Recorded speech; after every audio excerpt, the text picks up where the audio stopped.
what is this? What are we looking at? So I'm in this public speaking class that I'm taking through SLIG, through the Salt Lake Institute of Genealogy. It's so good. It's taught by Joshua Taylor, and he's had a lot of guest lectures come on, and it's been great. But as part of that, we had to give this little presentation. So I gave this presentation last week, and now I'm going to give it to you, mostly as a guinea pig situation, so I can see if this works. Because there are always things that I want to share on my computer, and I've had nothing but computer issues. Anyway, I'm hoping that I solved them all. So let's do this little presentation, and then you guys can let me know if this worked for you or if it was glitchy. Okay, so saving Facebook for family history. Okay, to start, I wanted to share this birth announcement. I'm sure a lot of you are familiar with these. This is how people used to announce that a baby had come to the family. This has got the little picture of the baby, and it's got the names of the parents and the baby, and then all the birth information. When my daughter was born, I sent out not this card, but a very similar card. You know, we had photos taken of her. Um, Everybody got this cute little card in the mail, and then a lot of people sent baby cards back. By the time my third son was born, my third kid, I didn't do that anymore. I didn't send out a baby announcement. What I did is I sent out a post on Facebook, and then people commented back. So he didn't get baby cards. What he got was Facebook comments. And yet the sentiment and the messages behind the cards were the same. And these are not, random people from high school. A lot of these people that are sharing comments and thoughts about the fact that he had been born, they are people who are important to our family, or, very important people in my life. A lot of these people pictured here are cousins. That first comment is actually from my grandmother. And I wanted to make sure that I saved these so that he could see them someday and see how excited people were that he had been born. So I created this page, but it was difficult because Facebook is not meant to be archived. Quick history of Facebook. So Facebook launches in 2003 as Face Mash. It is just for kids at Harvard. And by 2004, it had started to go to other colleges and universities. And it's now known as the Facebook. And this is when I get a profile. So I've had a Facebook profile since 2004. By 2006, it's open to everyone over the age of 13 that has a valid email address. So Gmail, you didn't have to be associated with a college or university, basically. And then by 2021, we've got 302 million people living in the United States with a Facebook profile. I will say that's 302 million US based Facebook profiles. I think some of those are duplicates. I don't actually think it's quite that many, but the short of it is that there's a whole lot of people in the United States who are using Facebook. And you guys are part of that because we're on Facebook right now. Problems for genealogists. Facebook is not designed to be archived. It's not, there's save buttons, but they don't do what we need them to do as genealogists. Facebook was not designed to be printed. If you've ever tried to print out something on Facebook, it's going to be this long mess of, things in the wrong place, everything like that. Facebook is not designed to be easily searchable. If I was to just hop on Facebook and search my son's name and, birth announcement, that post is not going to come up. Even to find things in my own feed, I have to scroll back, or I have to look at the album of images that I've shared and try to find the right one. Because Facebook is supposed to be consumed real time. The idea is that you don't need to go back 5 years ago and find something on Facebook. And then the last problem is that Facebook was not designed for the deceased, and we'll talk about that in a minute.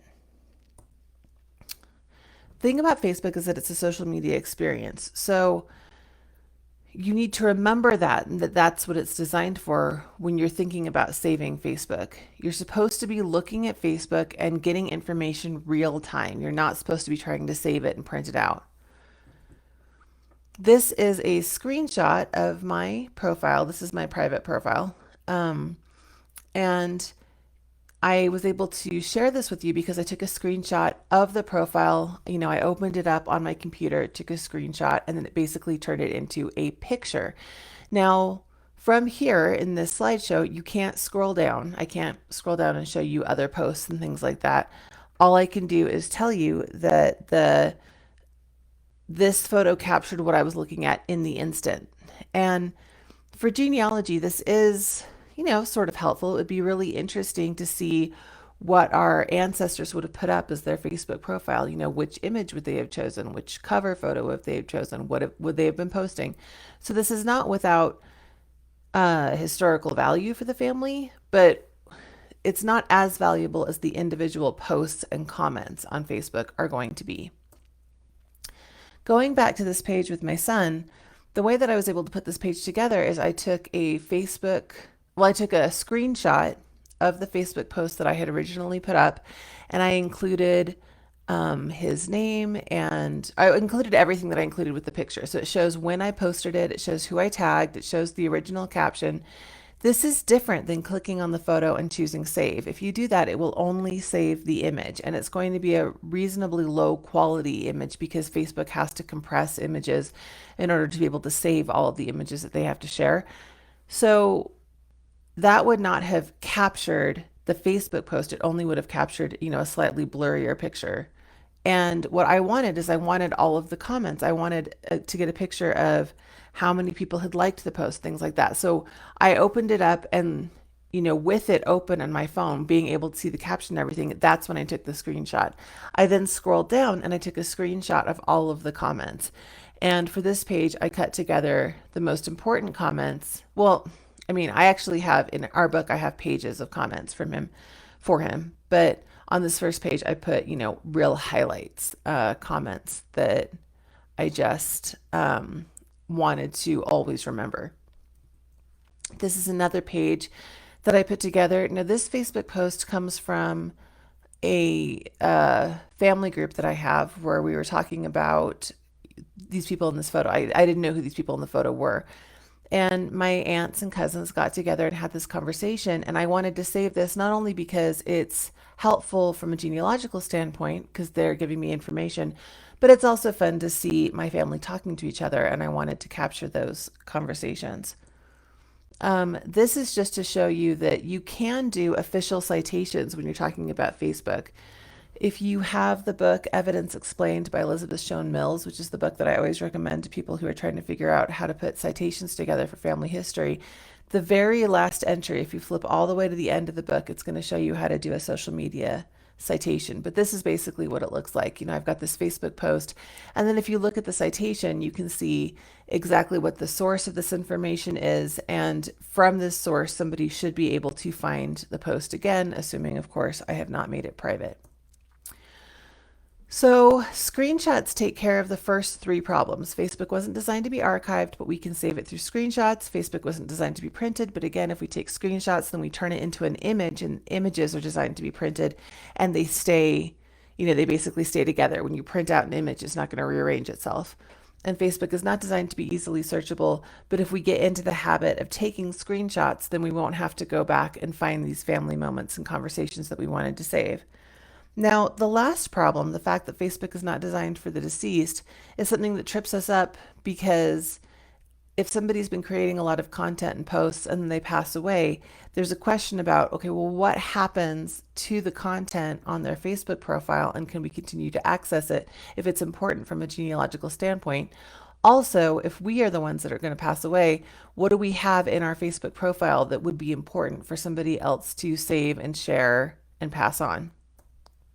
This is a post of a friend of mine who passed away. It's actually sad. I look at this profile image, and her comment is one of the comments that I had saved on my son's birth, which is just, one of those strange ties that Facebook does. I've redacted information for privacy reasons, but if you look at her profile, you can tell, even without looking at what I've redacted, that she has passed away because her Facebook profile has been memorialized. Instead of having just her name, it says remembering and then her name. And then in the place where you can put posts up on the wall, there's a header that says tributes to remind you that you're leaving tributes. You're not actually communicating with her. Now, if your account is memorialized, it's basically frozen. If you have a legacy contact that you have designated, that person can access certain parts of your account, and they can manage tributes. They can remove, comments that are inappropriate. They can even choose to take your account down if they want to. If you don't designate a legacy contact in your lifetime, it's difficult for somebody to gain access to your Facebook account once it's been memorialized. It's not enough for them to say that they're a family member. They have to show that there's a connection and that you left some kind of instruction in your will or something indicating that you wanted them to manage your property, basically, because this is property that you are, you know, that's on loan from Facebook. A quick overview of what legacy contacts can and cannot do. So, your legacy contact can share information as the legacy contact, and that's going to be clear to people. So, the information would go up on your profile, but it wouldn't look like you had posted it after you'd passed away, which used to be what would happen. And then, of course, that was upsetting to a lot of people. Um, they can manage comments, like we've talked about. They can remove tags. They can, if people request to be connected to your profile, they can respond to those friend requests. Um, Basically, they can uh, just be the caretaker of your Facebook property. What they can't do is they can't actually log into your account and post as you, because again, that would be inappropriate. They can't log into your account and read your messages because the idea is that those communications were private and were only for you while you were living. And then they can't actually delete anybody or reach out and try to make a new friend connection. So if you have messages in your Facebook account that are of genealogical value that you want to save, then that's something that you're going to have to screenshot and share on your own before you pass away. That's all I wanted to share about Facebook. Facebook can be a great source of material for family history and for recording, real-time events and real-time reactions to events. We just need to be intentional about saving it because Facebook is not going to save it for us. And with that, I'm really hoping that this live was able to run smoothly. I'm going to check the recording, but please leave in the comments if it was glitchy or if you're able to hear me. Um, because if we can get this to work, then there's all sorts of things I can show you.